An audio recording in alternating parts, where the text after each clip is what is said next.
Զանգեր ենք ստանում եւ քաղաքացիներից եւ մեր վստահված անձերից նախ կուտակումների հետ կապված եւ տեղամասեր կան, որտեղ հենց ավականու տեխնացուներն են տեղամասերի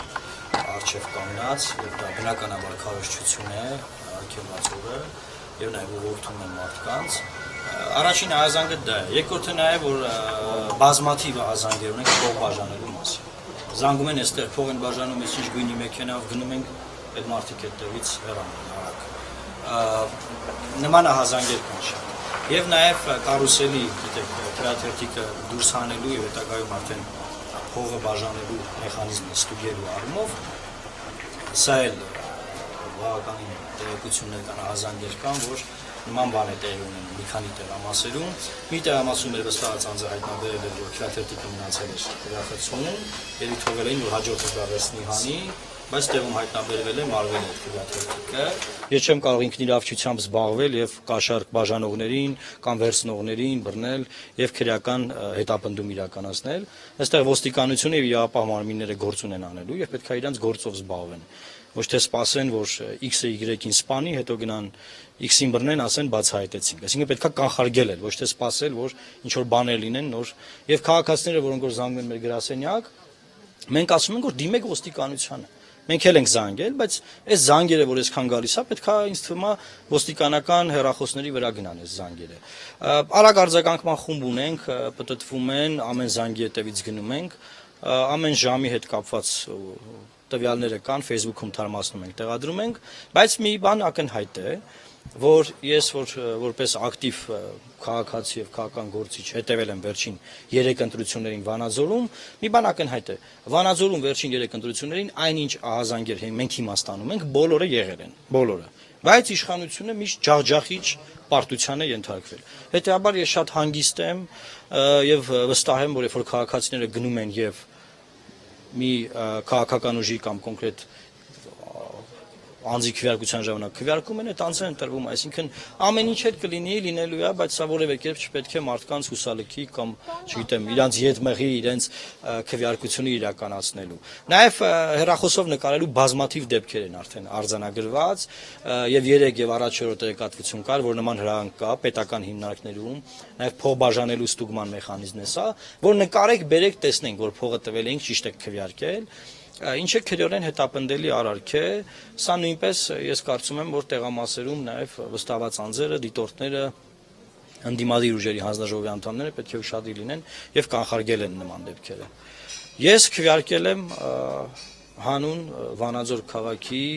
երբեմնի կանաչ Վանաձոր անվան վերադարձի։ Սա է իմ քվեարկությունը։ Պարոն Ալքյան, այն բոլոր խախտումները, որոնք մինչ այս պահը գրանցվել են, ձեր կարծիքով որևէ կերպ ազդել են ընտրությունների արդյունքներին։ Գիտեք, դա ամփոփման արդյունքում կերևա։ Հիմա ես պաշտոնապես ասում եմ, որ այն տեղամասերում, որ տեղամասերից ամենաշատ ահազանգը մենք ստացանք, անգամ կապ չունի հիմա դա հաստատվում է այդ ահազանգը թե ոչ։ Որտեղ ամենաշատն են տեխնացուները կուտակված եղել, որտեղ ամենաշատ ահազանգն ենք ստացել, որ մեքենաներով փող են բաժանում, այդ տեղամասերում վերահաշվարկներ կլինեն, նաև համապատասխան այլ իրավական գործողություններ։ Բայց կրկնում եմ, վերջին 3 ընտրություններին այս ամեն ինչը եղել է, բայց իշխանությունը ջախջախի պարտության է ենթարկվել Վանաձորում եւ այսօր էլ նույն բանը սպասվում է։ Հետեւաբար կոնկրետ տեղամասերի տվյալներով Facebook-յան էջում տեղադրված է այնտեղ նաև հստակ տեղեկատվություն տրամադրել։ Ալքյան քիչ առաջ համախմբ կուսակցության փոխնախագահ Ստեփան Մարգարյանը մեծ զրույցում նշեց, որ հնարավոր է այսպես մի քանի քաղաքական ուժերի հետ ովքեր մասնակցում են այս ընտրությանը, այսպես միասնաբար հայտարարությամբ հանդես գան միասնական ծրագիր ունեն, կա այդպիսի բան թե ոչ եւ փոխանակում եք այդպես ձեր մտքերը նրանց տվյալները։ Ես խոսել եմ պարոն Մարգարյանի հետ Ղեշլախ թաղամասում դեպքեր տեղի ունեցել առավոտյան, դրա հետ կապված ենք խոսել, կապի մեջ ենք բոլոր ընդդիմադիր ուժերի հետ եւ եթե նաեւ Հայ ազգային կոնգրեսի գրասենյակը մտեք քիչ առաջ տեղեկատվություն են փոխանցել, որ իրենց հանձնաժողովի անդամները ուշադիր լինեն, այսինքն մենք ընդդիմադիր ուժերի հետ տեղեկատվության փոխանակման խնդիր չունենք, որովհետեւ նպատակը մեկն է՝ պահպանել ընտրողի ձայնը, քվեարկությունը եւ ում որ ընտրում է քաղաքացին, թող նա էլ ընտրվի։ Սա է մեր միակ նպատակը։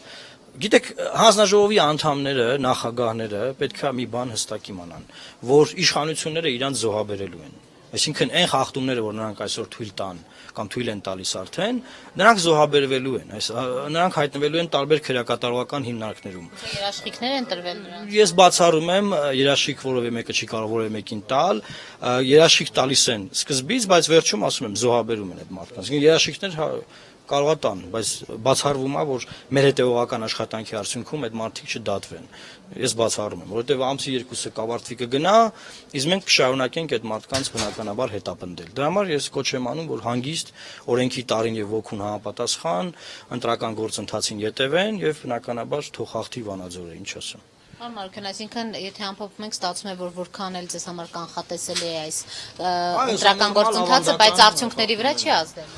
Վերջին 3 դեպքերը ընտրությունները նախագահի, падգամավորի, ազգային ժողովի եւ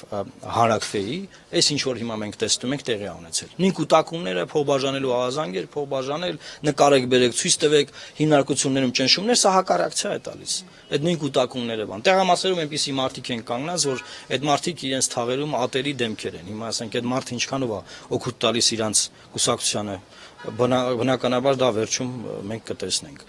Բայց իրապահ մարմինները պետք է լավ աշխատեն, կարծում եմ։ Լիքը գործ կա անելու։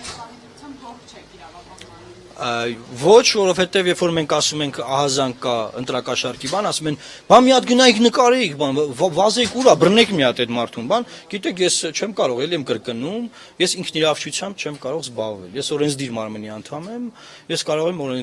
օրենքի նախագծեր գրել ներկայացնել եւ իմ օրենսդիր 1 մանդատի իշխանությունը իրացնել, որի մեջ չի մտնում օպերատիվ ծառայություն իրականացնել եւ, չգիտեմ, մարդիկ բռնել, քրեական գործառույթել եւ այլն եւ այլն։ Դրա համար կոնկրետ մարմիններ կան, հարկատուներից աշխատավարձեր են ստանում եւ պետքա իրենց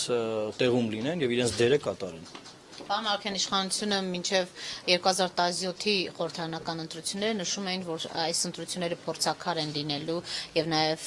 տարբերվելու են նախորդ մյուս ընտրություններից։ Արձանագրում ենք, որ նոր սահմանադրությունից հետո։ Այո։ Գիտեք, դեռ ժամը 2-ն է, դեռ բավականին ժամանակ ունենք ասելու,